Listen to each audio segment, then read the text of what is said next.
আজি আমাৰ বাবে এটি বিশেষ দিন। আমাৰ জীয়ৰী আদিক্ষা দেউতাই আজি জীৱনত প্ৰথমবাৰৰ কাৰণে অন্নগ্ৰহণ কৰিব। আমাৰ আশা আৰু সপোন তাইক এগৰাকী সুস্বাস্থ্যৰে অধিকাৰী সুনাগৰিক কৰি গঢ়ি তোলাৰ, আৰু সেই সুস্বাস্থ্যৰ অধিকাৰী হোৱাৰ প্ৰথম খোজ তুলিবলৈ তাই গৈ আছে। গতিকে এই দিনটো আশা কৰোঁ যাতে সকলোৰে পাৰ হৈ যায়।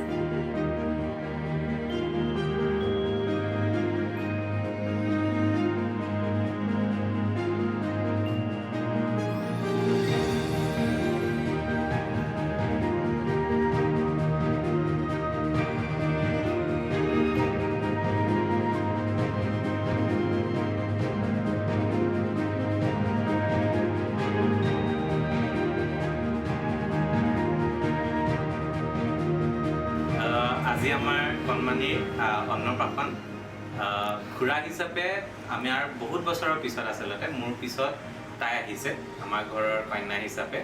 ইমান বছৰৰ মূৰত আহিছে, সেইকাৰণে যথেষ্ট সুখী আৰু আশা কৰিছোঁ এই অন্নপ্ৰাশনৰ পৰাই তাই প্ৰথম যি খাদ্য মুখত দিব তাৰ পৰাই যাতে তাইৰ জীৱনটো বহুত ৰঙীয়াল হয়, বহুত ভাল যেন তাই আগলৈ হয়, ভাল কাম যাতে কৰিব পাৰে। খুৰা হিচাপে মই তাকে আশা কৰিছোঁ।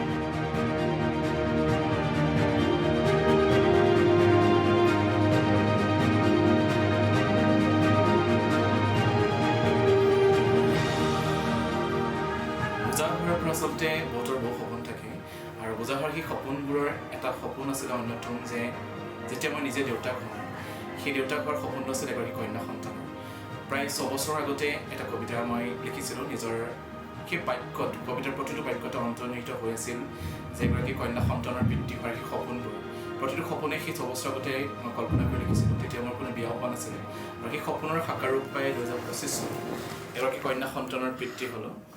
আমাৰ মৰমৰ আদিক্ষা দিত্তা, যাক আমি মৰমত সকলোৱে মাতোঁ মাইৰা বুলি। আচলতে মই তাই জন্ম হোৱাৰ বহুত আগতেই মাইৰা হিচাপে তাইৰ নামটো মই লিখিছিলোঁ, আৰু মাইৰা আমাৰ মাজলৈ আহিলে এই সপোনৰ সাকাৰ ৰূপ পাই আজি অন্নপ্ৰাশন। আৰু সকলোকে আমাৰ এই বিশেষ দিনটোত আমি সাদৰে নিমন্ত্ৰণ জনাইছোঁ, আৰু আমাৰ সপোন ৰক্ষা কৰি আপোনালোকক অহাৰ কাৰণে আচলতে আমি সকলোৱে সুখী অনুভৱ কৰিছোঁ। এইখিনি আজি আচলতে পিতৃ হিচাপে, এই কন্যা সন্তানৰ পিতৃ হিচাপে মোৰ বাবে এটা গৌৰৱৰ দিন, আৰু আশা কৰিছোঁ আমাৰ এই দিনটো, গৌৰৱৰ দিনটো সকলোৱে উদযাপন কৰিব।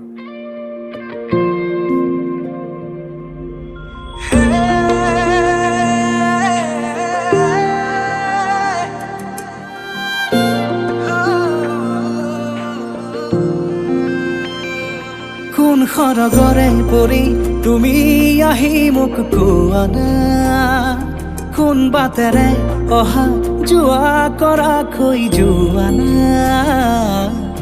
লাজুকী খোজেৰে দলিছা গৰখি হৃদয়ৰ বতৰা লোৱা না।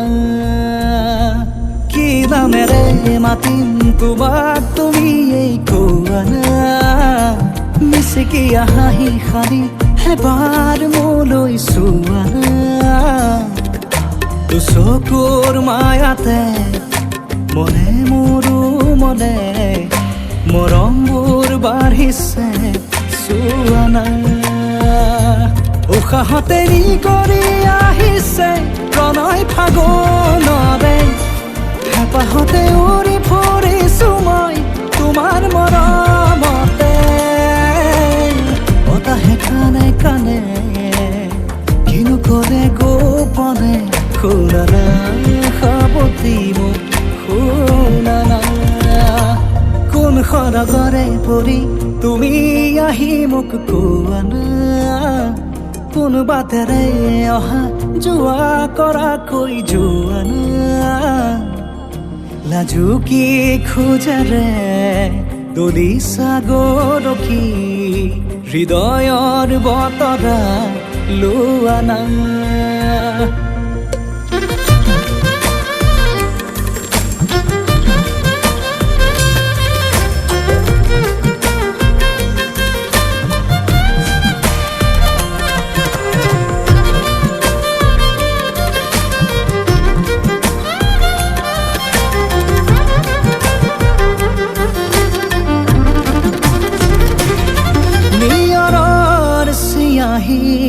হেঙুলি সৰু যে তোমাৰ কথাকে লিখিছে আহি, অ আবেগৰ জোৱাৰত চিটিকি পৰিছে মৰমবোৰো মোৰ বুকুতে বাঢ়ি উশাহতে ৰি কৰি আহিছে প্ৰণয় ফাগুনৰে হেঁপাহতে উৰি ফুৰিছো মই তোমাৰ মৰমতে বতাহে কানে কানে কিনো ক'লে গোপনে শুনা না সাৱতি মোক শুনা না কোন সৰগৰে পৰি তুমি আহি মোক কোৱা না কোন বাটেৰে অহা যোৱা কৰা কৈ যোৱা না লাজুকী খোজেৰে দলিছা গৰখি হৃদয়ৰ বতৰা লোৱা না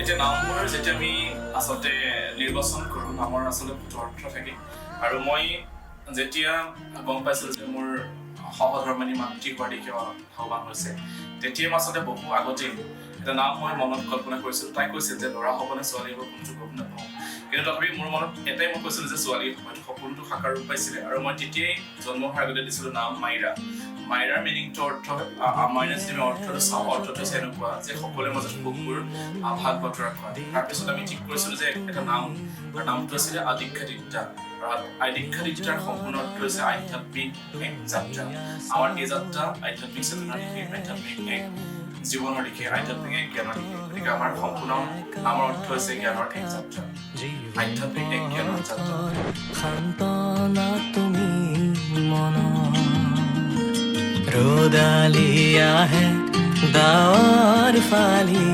বৰষাৰ শেষত সেয়া তুমি নেকি তুমি মোৰ সেই কাহিনী আনে ফুৰে বিচাৰি দুচকু মেলি দুয়ো ধৰে হাঁহি চাওঁ থমকি সকলো পাহৰি স্মৃতি প্ৰতাপী সমলয়